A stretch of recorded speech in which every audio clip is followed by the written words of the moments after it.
Hi friends, అందరు ఎలా ఉన్నారు? నేనైతే చాలా చాలా బాగున్నాను. మొన్న జూన్ 5th రోజు తీసిన వీడియో అండి. కొంచెం బిజీ ఉండడం వల్ల అప్లోడ్ చేయలేదు.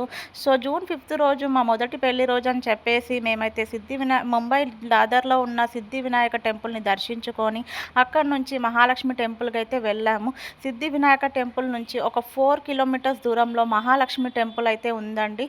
సో అక్కడ నుంచి మేము క్యాబ్ బుక్ చేసుకొని మహాలక్ష్మి టెంపుల్కి అయితే వెళ్ళిపోయాము.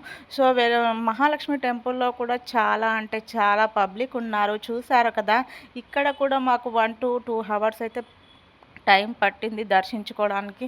ఇంకా లైన్‌లోనే ఉన్నాము. అసలే ఎండాకాలము. అసలు చాలా వేడి, అసలు చచ్చిపోయామండి బాబోయ్! అసలు కానీ ఈ టెంపుల్ అయితే చాలా అంటే చాలా బావుంది. ముంబైలో చాలా ఫేమస్ టెంపుల్ అండి మహాలక్ష్మి టెంపుల్. మేమైతే అందరము ఫస్ట్ టైం వెళ్ళామన్నట్టు మహాలక్ష్మి టెంపుల్‌కి. మేము సిద్ధి వినాయక టెంపుల్ అంతకుముందు నేను, మా హస్బెండ్ ఇద్దరం వెళ్ళాం కానీ ఈ టెంపుల్‌కి అయితే మేము రాలేదు. ఫస్ట్ టైం అయితే వెళ్ళాము. సో ఇక్కడ మహాకాళి, మహాలక్ష్మి, మహాసరస్వతి ఈ 3 విగ్రహాలు కూడా గోల్డ్‌తో చేసిన విగ్రహాలే అండి. చూడండి ఎంత బాగున్నాయో గోల్డ్‌తో చేసిన విగ్రహాలు. దర్శనం అయితే సూపర్‌గా అయిందండి.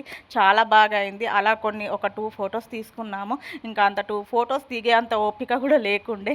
సో అలా 2 ఫోటోస్ తీసేసుకొని ఇంకా బయలుదేరిపోయాం. చూసారు కదా! ఇంకా క్యాబ్ బుక్ చేసుకొని అయితే ఇంటికైతే వెళ్ళిపోయామండి. మీలో ఎవరైనా మహాలక్ష్మి టెంపుల్‌కి వెళ్ళి ఉంటే కామెంట్ బాక్స్‌లో అయితే కామెంట్ చేయండి. సో మేమైతే 2 టెంపుల్స్ దర్శించుకున్నాము. చాలా బాగా దర్శనమైందండి మాదైతే. సూపర్బ్‌గా దర్శనమైంది.